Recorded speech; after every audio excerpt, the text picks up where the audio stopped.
YouTube ఛానల్లో పెట్టి ఇంటింటికి తిరిగాము. ఏమంటా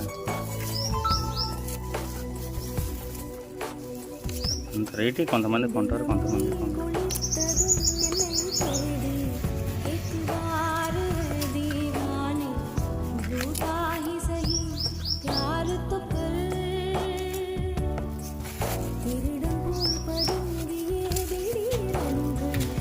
దీనికల్లా నీకు తెలిసి ఉండాలి, దీనికల్లా నీకు తెలిసి ఉండాలి. ముందుకునే టాలెంట్ ఉండాలా, కొన్ని దమ్ము ఉండాలా.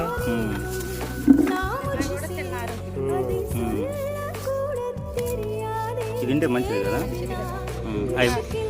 ఏంటి తిన్నా తింటే అంత విధానం. కరోనా టైంలో నా తోట చుట్టారు, చెట్టుకోకడం. కరోనా వచ్చినప్పుడు ఈ తింటే ఫ్యాక్ట్ ఉండదంట. ఎవరు నాయన అబ్బే మామూలుగా కొవ్వు పట్టిద్ది అంటారు కదా జీడిపప్పు. ఎవరు అంది ఇది పట్టదు, కొవ్వు పట్టదు. ఇది కొవ్వు పట్టదు. అబ్బే ఎనర్జీ ఇది అంతే, కొవ్వు గివ్వు పట్టదు. ఎండిపప్పు ఉండే కొట్టులో తింటామే, అది కొవ్వు పట్టేది.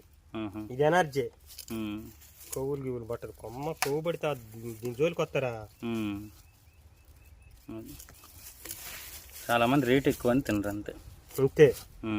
లేకపోతే దీని గురించి తెలిసిన వాళ్ళు అయితే వదిలిపెట్టరు. కొవ్వు గివ్వు ఉండదు, ఇది ఎనర్జీ.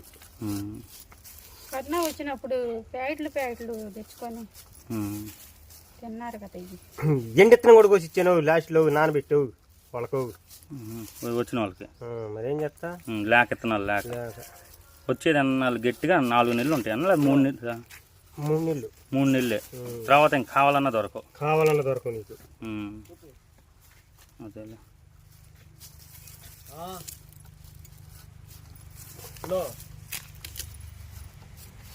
ఏడన్నా నేను తినదలుచుకుంటే తింటా ఏ టైంలో, ఎందుకంటే ఏడన్నా పైరు కప్ప ఒకటి పడిద్ది, ఎక్కడో ఒకటి ఉండిద్ది. అదేంది ఒక 100 విత్తనాలు లోపిస్తా అంతే. దాన్ని నమ్మలేంగా మనం. అవును, అది నేను ఇంట్లో కోసుకుంటాను.